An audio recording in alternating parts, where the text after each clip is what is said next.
folks. I imagine many of you here situationally to understand what was announced yesterday in more detail and specificity as it relates to the first, apparently, first community-sourced transfer of the virus. I want to first, though, contextualize this moment and contextualize California's role as it relates to the issue that is in front of us.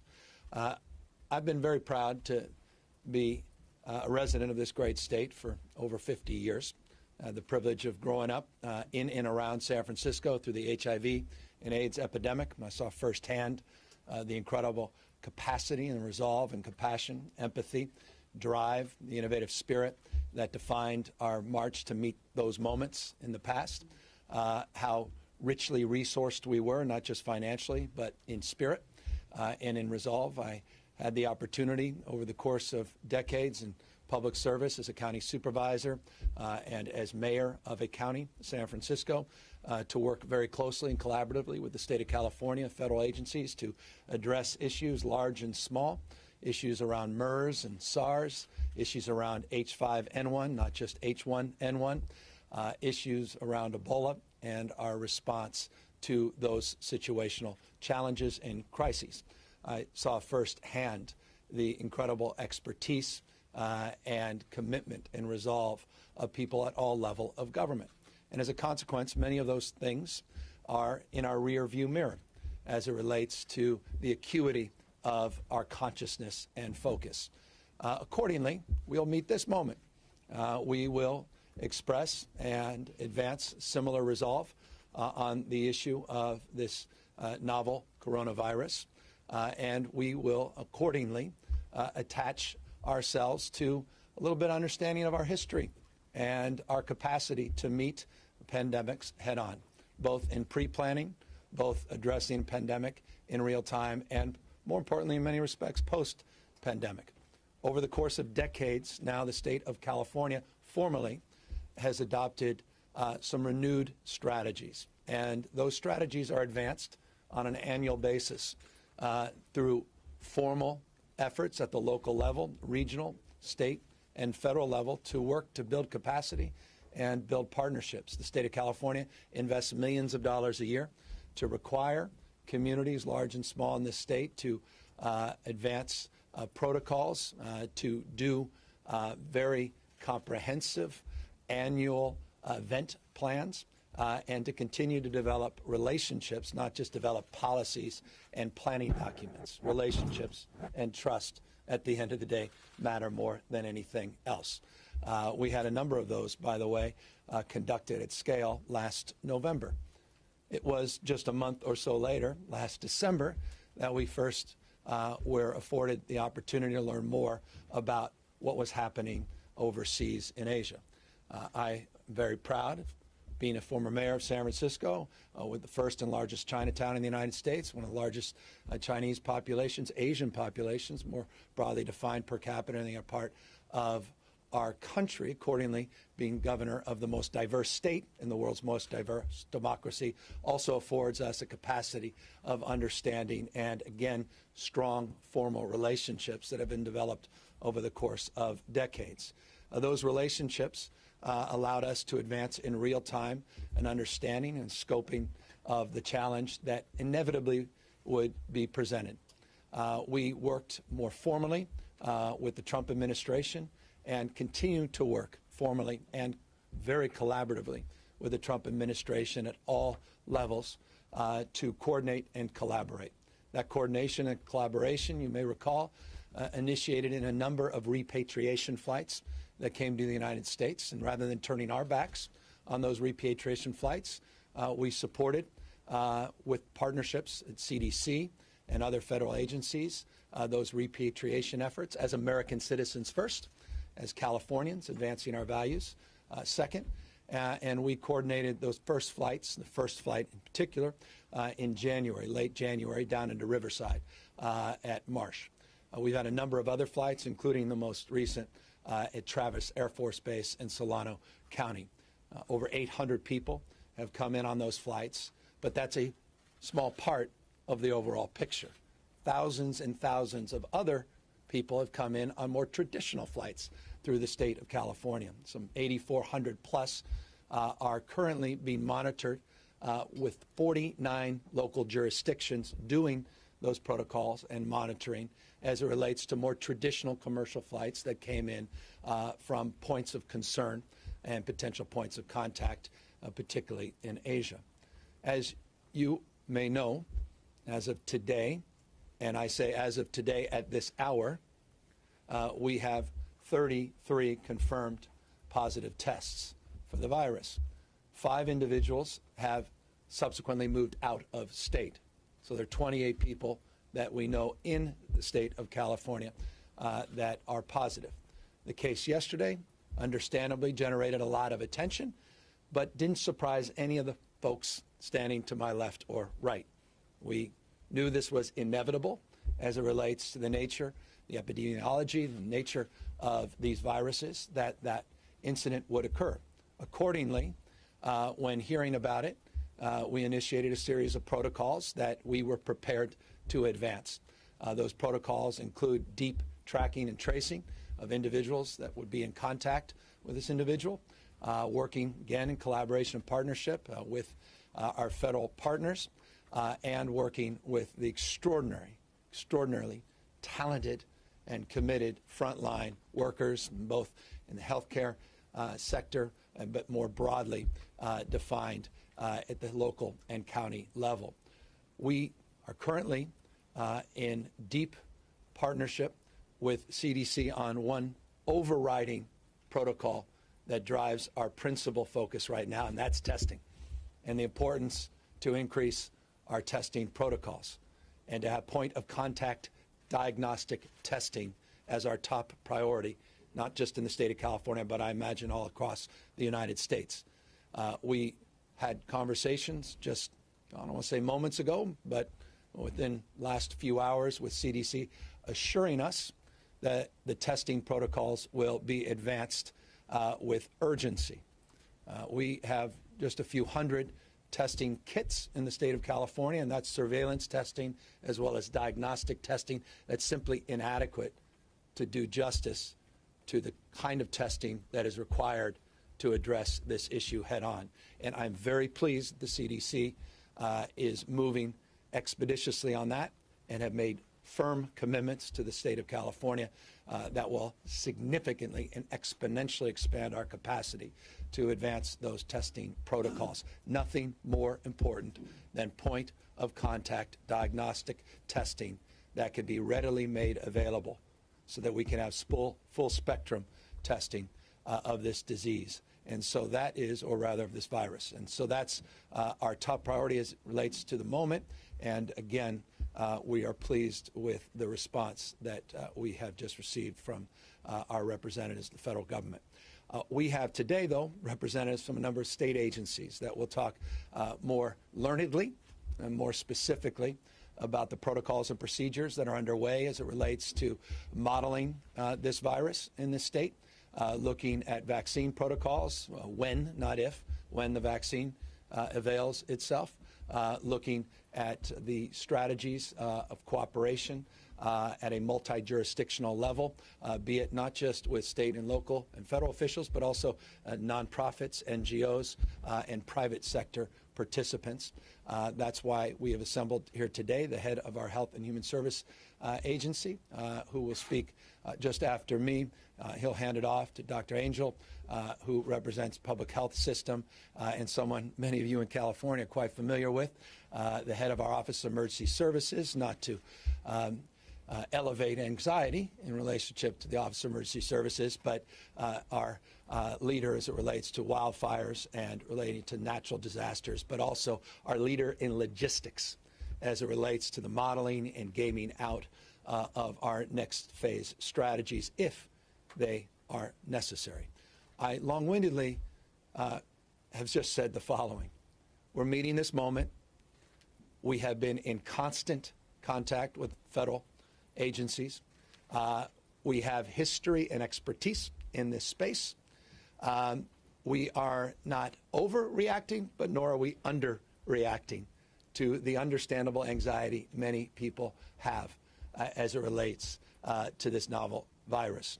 At the same time, no better resource state in America to address this issue head on, and no better team assembled that have taken account and responsibility from day one to meet this moment. So it's in that spirit that I now will ask Dr. Ghaly to come up and express his points of view, and he will pass his podium on to the two other representatives of agencies, and we're here, of course, to answer any question you subsequently may have. Dr. Ghaly.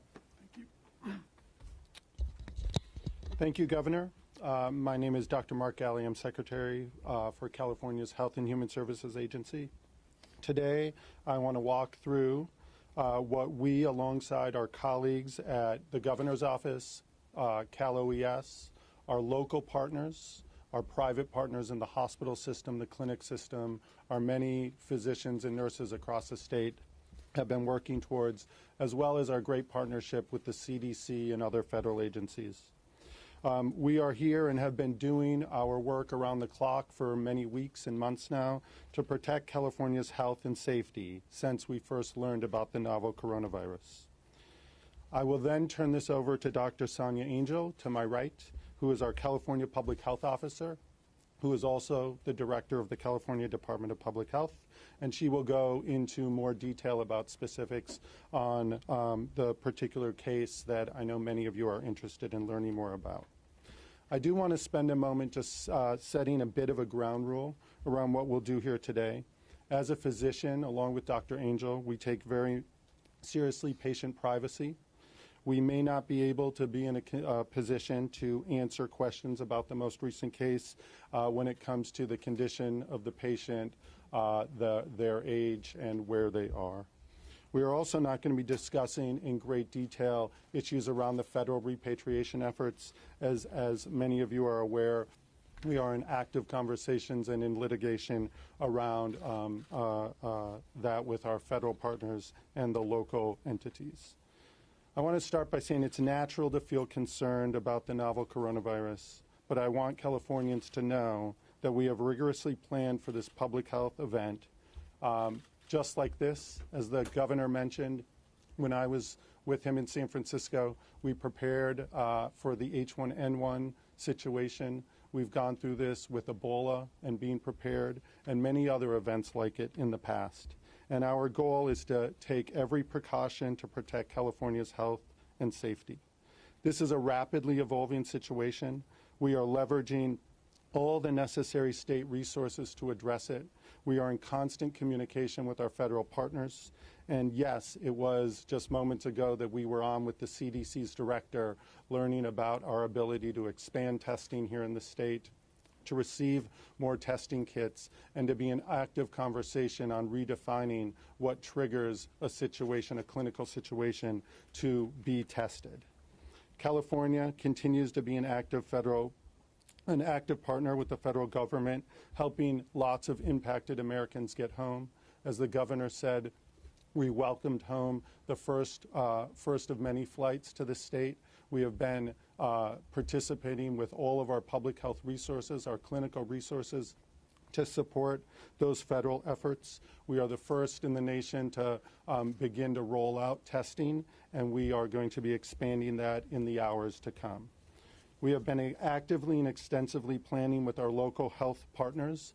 That includes our delivery system, the hospitals and doctors and nurses that we all trust have been deeply engaged. I'm grateful for those wonderful partnerships and relationships we have with those agencies and organizations across the state, because those relationships matter at a moment like this. It makes it more seamless and gives us a better chance to be prepared, as we have experienced in the last many weeks. As in any public health event, our Medical and Health Coordination Center has been activated and is coordinating its response across the state and preparing for more and possible community transmission.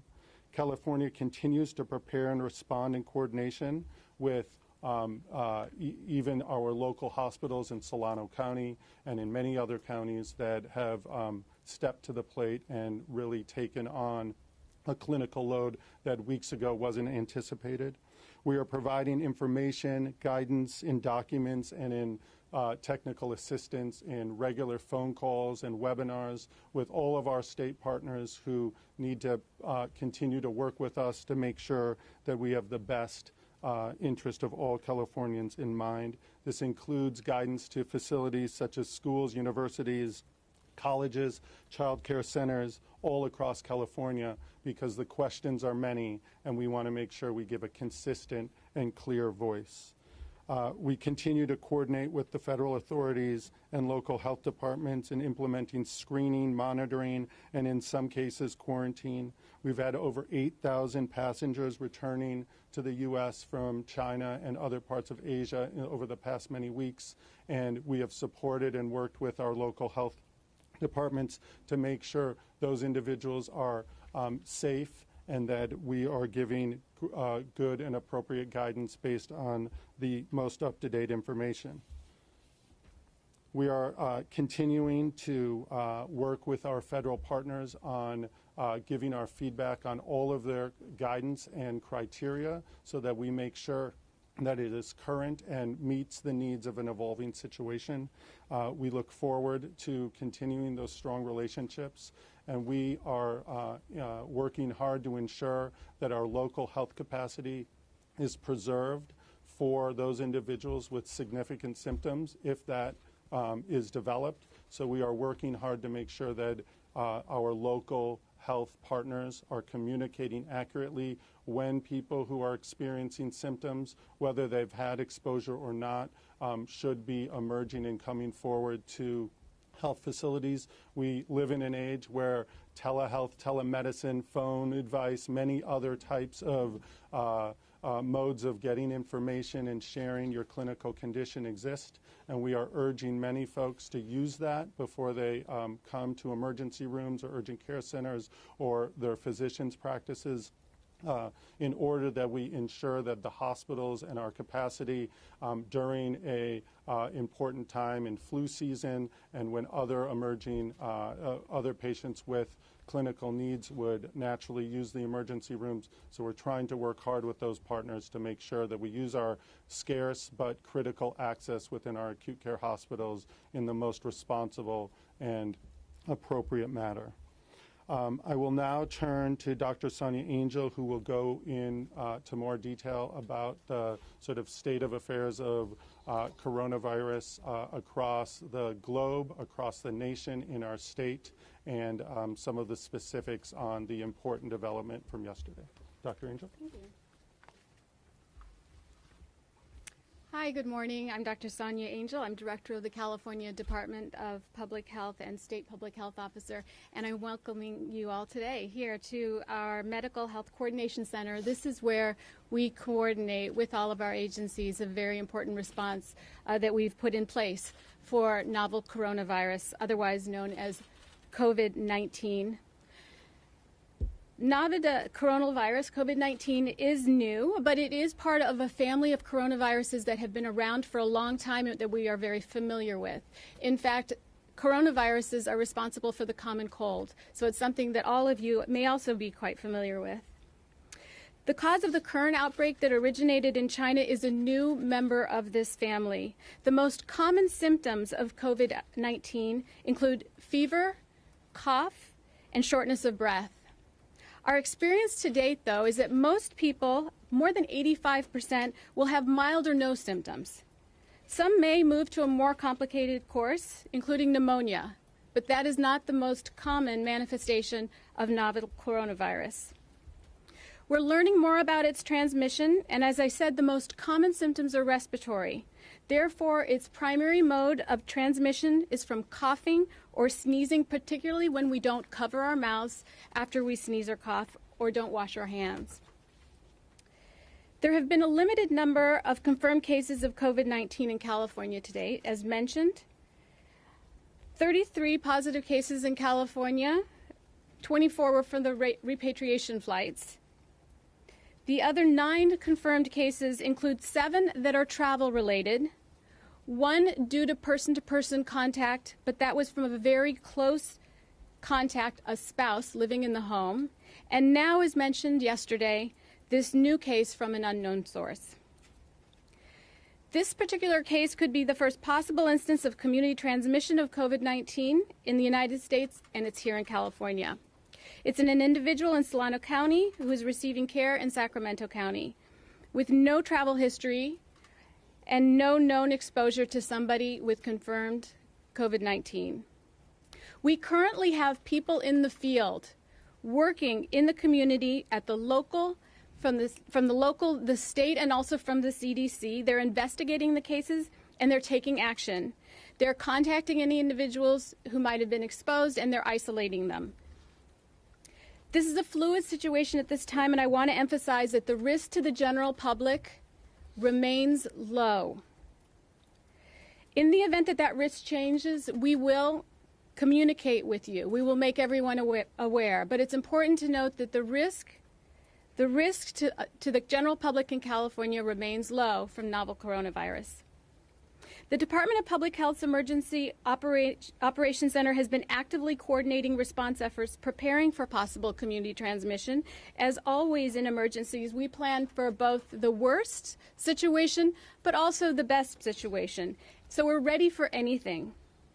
We've been working with our state and local partners for situations like this for over a decade. We've updated our plans based upon our lessons that we learned from H1N1 and from Ebola virus. But we do realize that this case that we're discussing today marks a turning point. And as such, we're expanding our surveillance activities. We're increasing our laboratory capacity, as mentioned, with more testing. We're planning increased demands on our medical system. And we're using the latest science to model and forecast the needs of our community so that we are sure we can continue to respond as we have to date. As we learn more about COVID-19 and how it evolves, we will be sure that we adapt whatever we're doing to make sure that our responses are appropriate. And as we continue to work in coordination with federal and local partners, there are some simple steps that I want to remind all of you, we'll all emphasize this, that you can do today to make sure that you stay safe and to protect yourself. And those include washing your hands with soap and water, avoiding touching your eyes, nose or mouth with unwashed hands, staying at home from work or school if you become sick with respiratory symptoms like a fever or cough, and avoiding close contact with people who are sick. It's natural to be concerned at times like this, which is why California officials have been closely monitoring and working with partners around this situation. Now I'd like to turn this over to California Office of Emergency Services Director Mark Ghilarducci. Thanks, Dr. Angel. Good morning, Mark Ghilarducci, Director of the Governor's Office of Emergency Services. First, let me just say, as you've heard today, this is a new and rapidly evolving situation and a challenge to us, but we are doing everything at the state level in support of our local partners to address it. This is not our first time, as has been mentioned by previous speakers, that we have addressed similar kinds of challenges. Currently, my office, the Office of Emergency Services, is primarily supporting the great team at the Health and Human Services Agency and California Department of Public Health with any resources, coordination activities, and we're actually leveraging all the very powerful and broad authorities of OES and of our great emergency response system to be able to meet whatever needs that HHS has to ensure that they have all the items they need, particularly like areas in commodities or critical assets that may be necessary. We're also doing a lot of cross-coordination and communications with jurisdictions around the state to ensure that our local operational areas meet all the needs in the event that they're having trouble facing whatever challenges that they face. Again, much like we do in the normal course of emergencies that we routinely face here in California. And like all emergencies, it's critical to understand that there are risks. And as has been mentioned, we want to encourage everyone to have a family plan and review that with your family. And really listen to state and local health authorities as they continue to provide critical information out to the public. This is going to be a little bit of a marathon, and so we're going to be continuing to support. And as it evolves or changes, we'll be prepared to do that in an effort of bringing all different state agencies and departments together where we're doing advanced planning for any potential scenario that may take place in the coming weeks or months.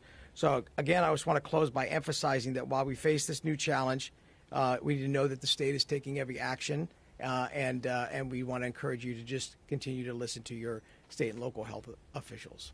Thank you. Thanks, Mark. So happy to take any questions. And again, with the one criteria of respect and responsibility that we have to patient privacy, I imagine many of you want to know who she is, how many people she is in contact with, where she works, and those clearly are understandable questions, and I hope you, in anticipation of our responses, understand our patient responsibility to protect and preserve confidentiality, but know that we are intimately involved in answering those questions with the kind of specificity that's required of the moment. Governor Jody Hernandez, NBC Bay Area. Can you tell us when this person came to the Northern California hospital? How many days went by before they came to the medical center and, were possibly exposing folks? Yeah. I leave that to Dr. Galley. We can't give all of the details that reveal that. We know that there were a number of days that she was in her community, and that she then did begin accessing care. And through the course of her care, as her condition evolved, she was then tested. So there were days in between when she emerged with symptoms and when the test actually occurred.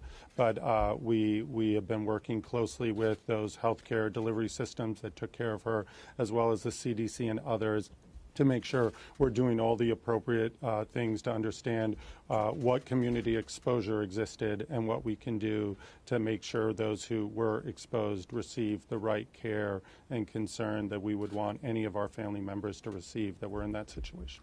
I should just note, it underscores the importance of the testing protocols being advanced. And as we said, the information we received from the CDC this morning advanced those protocols. And so we are satisfied and we're now moving in the right direction.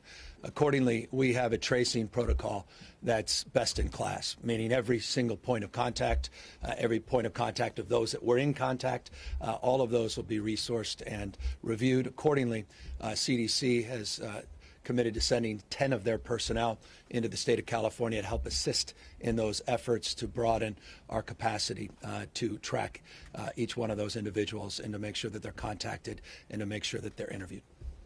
Governor, let me ask you, there were many of the passengers from the Diamond Princess were brought to Travis Air Force Base in Solano County. Many have tested positive. That's where this patient first presented. Is there any connection? Leave that to, my medical team. We have no evidence that there's any connection with those patients and this individual at this time. Okay, and you're also tracking a lot of individuals. How many potential contacts are you tracking right now? I can't give you those specific numbers, but I can tell you that investigation started yesterday. They continue across the full spectrum from the individual's home all the way through the hospital system, and all of them are being reviewed carefully by those people in the field at this time. Characterize it, dozens, hundreds? I can't give you the number at this time. So, can you explain why the state wasn't prepared with more testing kits? Well, no state was. No state had the ability to access them. Well, I don't want to get into but let's just establish this. New protocols are now being advanced. They can't happen soon enough. Testing protocols have been a point of frustration for many of us across the spectrum, and I mean means across not only spectrum within the health system, but across states. We have, as I said, just 200 kits, and that's for not just the traditional diagnostic, but also surveillance. It's simply inadequate. But no longer will that be the case. Later this afternoon, tomorrow, in the next few days, we have been assured of our capacity to significantly, exponentially increase the capacity to test. And this is something that, again, is critical at this moment. So, Governor, has the federal government been too slow to respond? I mean, UC Davis We've tried been to test that passenger last week. I don't, look, I'm not going to politicize this moment, and I'm not going to point fingers. And I'm going to speak honestly and forthrightly that we have had a very strong working relationship with the administration, from the secretary level to the director level. We have been in consistent contact, not only as a team, but individually. I have as well from day one. And to the extent that they are processing their own protocols and procedures, we are grateful that in that iterative engagement, they are moving forward as we demand in advancing our efforts to test. Governor, with this current challenge, will you declare an emergency? Because it is a challenge because To the extent necessary, emergencies often are to emphasize energy of focus, often just for federal purposes of receiving additional resources and support. Right now, I don't feel either are necessary. The attention is understandably focused. The money is not the issue at the moment, but to the extent conditions changed, we'll consider that. Governor, with everything going on, how concerned are you about proposed cuts to the CDC? I'm not concerned about them at all today. I was very concerned about them a week or two ago. I don't think the issue of money now is going to be an impediment. I think there is a deep sense of urgency and recognition that we need to provide the kind of resources to meet this moment. So no longer am I concerned. Following up on that, you mentioned that relationships and trust matter more than anything. Do you trust that President Trump is taking this seriously enough? I know his team is. I know the folks that came up after him in the press conference. We know each and every one of them, not just by name and face, but by constant contact. I know each and every one of them are sincere and resolved, and so I have absolute confidence that the folks he's assembled around him do. Governor, about President Trump himself? We'll see what he's able to accomplish in the next few days and weeks. But look, it's all about your team. It's about the people you assemble. And he's got long-term professionals that have transcended his administration that are there, that have earned reputations that are solid. And we have developed relationships of trust, and those relationships predate his administration and mine. So from that perspective, not a lot of daylight. Again, I'm not here. It's very easy for me. I mean, we're involved in 68 lawsuits with the Trump administration to find daylight and politicize this. But first and foremost, I'm an American citizen. I'm a father of 4. Politics has no place at this moment. We have to meet this moment with a sense of urgency and conviction that transcends politics and transcends pettiness. And so I will not allow my administration to participate in that, and I hope we collectively can elevate above that. Governor, you said more kits are on the way, more testing kits are on the way from the CDC. When will they get here, and how many kits are expected? Well, that's a real-time question. We spoke to the director of the CDC moments ago, and he assured us, without giving a specific number, that our capacity would be substantially expanded. We expect that those kits will be here any day now, and we already have a number at the moment, so this will just augment that capacity and scale very soon. Are there more clinicians who have requested that their patients be tested, but they haven't because they haven't fallen to the narrow protocols? We don't have that information. We do not know if that's actually the case. But as the governor said, we are in constant communication, and the case from yesterday is obviously giving the CDC a lot to consider in terms of revising those protocols so that more individuals will be tested with symptoms that might be identified as common pneumonia without a clear source. And we are in conversation with the CDC about ensuring that that fits the need for California so that physicians or clinicians who ask for the test will more easily be able to send it. Doctor, you mentioned that this woman spent some time in the community before she recognized any of these symptoms. What specific community are we talking about here? Who should be concerned? Yeah, so as both the governor and Dr. Angel said, we won't be speaking about the specifics, but because we have people deserve to know if that individual was in their community. We have a very robust and first-class tracking system to ensure that we're reaching out to all of the potential contacts in many, many different walks of this person's life, so that we're doing, as we have in many, many other situations like this, to ensure that those individuals who may have been at risk are contacted and that they receive the correct attention and care if But needed. you don't feel the community deserves to know? As we said, we're engaging closely with that community, and in order to protect a number of things around the public health standards that we're all committed to, that we are working hard to make sure that anyone who might have been in contact with this individual throughout the community is knowledgeable, and that we're reaching out to them. And let me just amplify, if I may, just briefly amplify. Absolutely, people that have been in contact with this individual have the right to know, and in real time, they are being interviewed. Points of contact, family members are being interviewed, and others. This is a very detailed protocol that is well established, that predates this particular virus, and it is a protocol that is multidimensional, and I think affords a level of comfort that people understand we're meeting the moment in a comprehensive and detailed way. But this is under the assumption that someone else in this community transmitted this disease to that individual. We don't know who that person is. So should people who didn't necessarily contact the sick person know that there are other people in their community who may have this disease? Yeah, but look, that's the reason the testing protocol is so important. You don't know what you don't know unless you're testing. And so this point cannot be emphasized enough. We should have caregivers, doctors, have the capacity in real time, on demand, to advance these testing protocols. And that's, I think, that's why I began this conversation today with all of you, that's our top priority. It was this morning, and we've been given assurances that CDC recognizes that with a deep sense of urgency. As you know, it's one thing just to have the testing kits. It's another to have the capacity on the back end to adjudicate the facts and have a full diagnostic test that's provided. That's limited today, but over the course of the next few days, we've been given assurances there'll be exponentially more sites for testing also made available, including the prospects of doing them within the state of California, so we get the test results back more quickly. Should everyone in Solano County be concerned? Look, everybody in this country is rightfully anxious about this moment. But I think they should know that we are meeting this moment with the kind of urgency that is necessary. And I don't want to overextend the anxiety that people naturally face. That's common sense. This is something that we're organizing around, something we've been organizing around for months.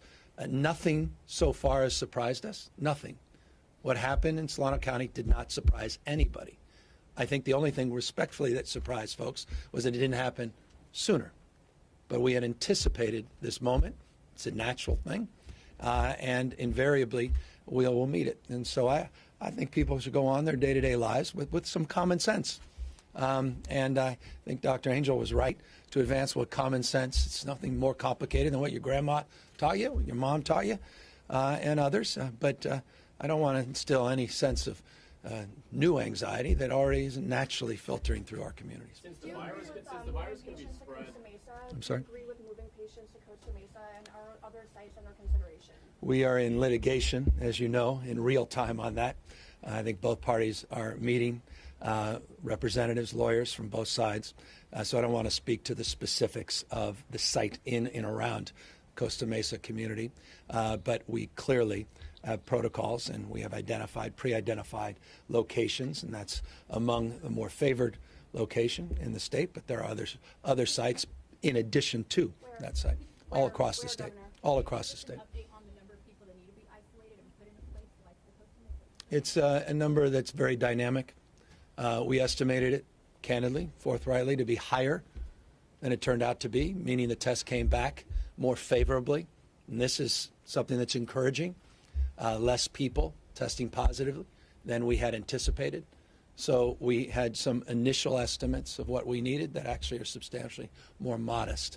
That said, this is dynamic, and things could change in the next days and weeks. And so a big part of why the Director of Office of Emergency Services is here is we have protocols that are well established as it relates to emergency planning and how we address people that not only could shelter in place in some respects and be quarantined at home, but also those that need stepped up support, be it in hospitals, but also in non-hospital settings, so that we don't clog our hospital system and not provide access to those that are in desperate need of emergency care and other acute care.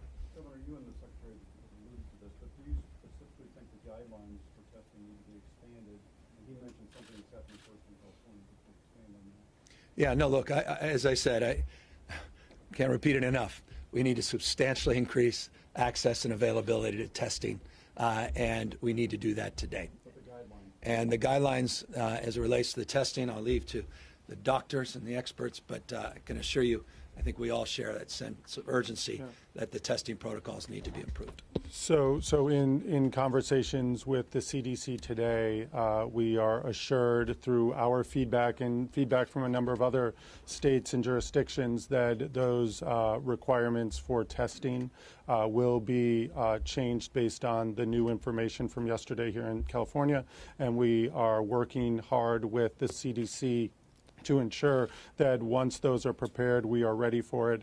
We know that it will shift from the posture of border and significant containment to one where we acknowledge that community spread is possible and that it meets that condition, so that patients where the provider believes there are symptoms suspicious of coronavirus, that we have the capability and permission to be able to send that test.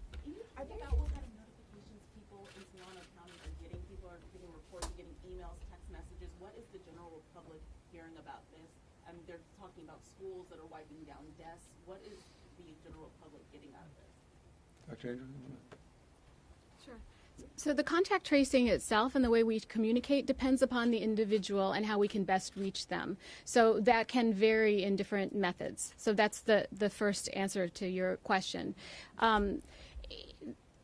With respect to schools and other locations, that really depends upon where we understand there might be a particular risk. And so that, again, will be evolving over time. Do you But is plan this to something release? going out to the community at large, though, or only specific people being contacted?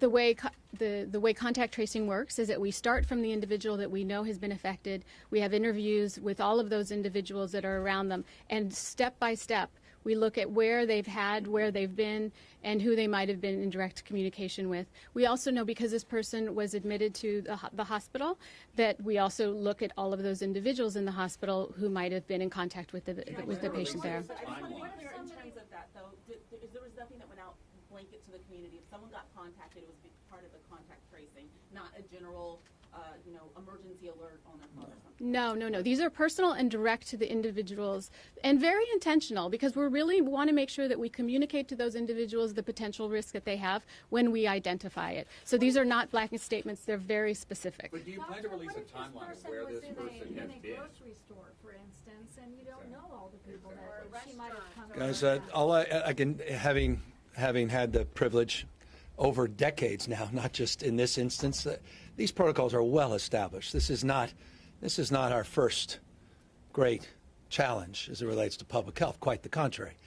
These protocols have been perfected in so many ways, shapes, or form, not only in the United States, around the rest of the world. So all of those things are being considered, I can assure you. And we have not only existing teams and protocols in place, they are now, as I suggested, being expanded by the CDC themselves that are helped amplify those efforts. And as information becomes appropriate to make available in a way that doesn't overly create anxiety. And, okay, I mean, guys, let's put this in perspective.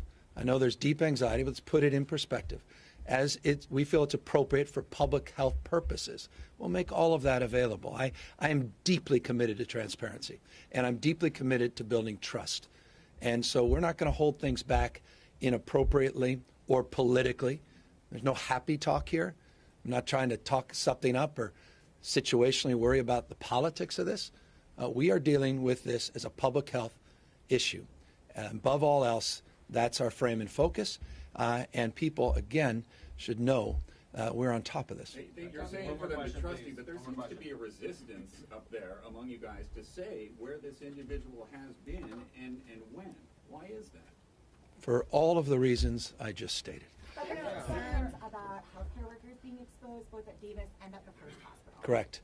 And we are aggressively working with those caregivers. We've identified the vast majority of them, and to the extent they had contacts, they are being identified in real time. These are the pros and professionals, and most of them are self-identifying, and we have procedures in place. And again, remember, quarantining people, isolating people happens all of the time, from measles to TB These protocols are well established. As I said, H1N1, all of these other challenges we've had in pandemics in the past, these protocols have been advanced. And these are similar strategies for engagement that we've had and protocols that have served us well, both from public confidence perspective and from a public health perspective. At the first facility.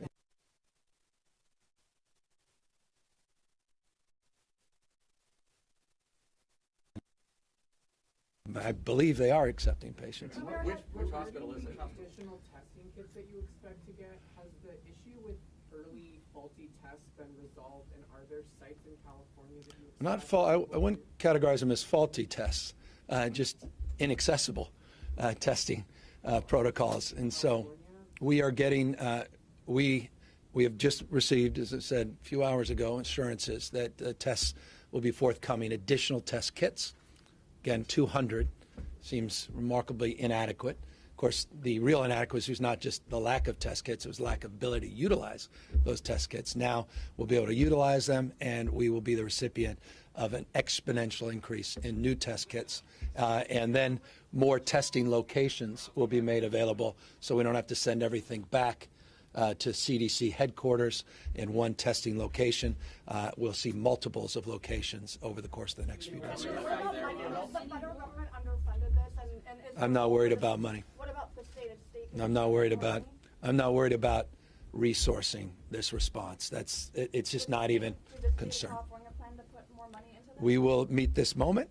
We are well resourced as a state. California, for those of you not familiar with the state, is running record reserves and running surpluses. We are uniquely resourced in California, and I have great confidence that the administration, particularly in partnership with Speaker Pelosi and leadership in the Senate, will provide more than adequate resources to the state of California and other states. Thank you all. We've heard places like California are actually running short on some supplies like masks. Can you talk to that? Yeah, and I'll end on this because we can spend the day together. You've got a lot of work to do, as do we.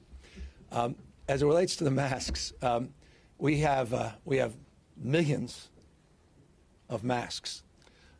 Some have expiration dates, and we're making a case.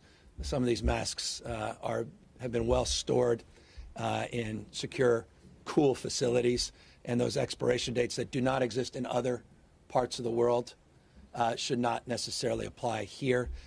We have orders for masks. This shouldn't alarm anybody. The masks, of course, are produced disproportionately in China, and so there's backlogs on those masks, but we have millions of masks in storage locally, and we are requesting some capacity to distribute those, and we feel confident that we'll be successful. So we'll have adequate supplies, and I think anything you're hearing in that space is accurate and inaccurate because of the totality and the magnitude of what we have prepared for in the past that we feel confident we can resource going into the future. Residents need to wear masks right now. No, I leave that to the doctors, but I'm not walking in here with any masks today. Dr. Galley isn't either, but perhaps you can end on that note. Sorry, can you repeat that? Do residents need to be wearing masks right now? Millions do. We do not believe so, and as soon as that decision would change, we would share it with the public widely. And if you have Thank follow-up you. questions, feel free to reach out to our respective communications offices. Thank you all. Where this patient showed up? Thank you, guys.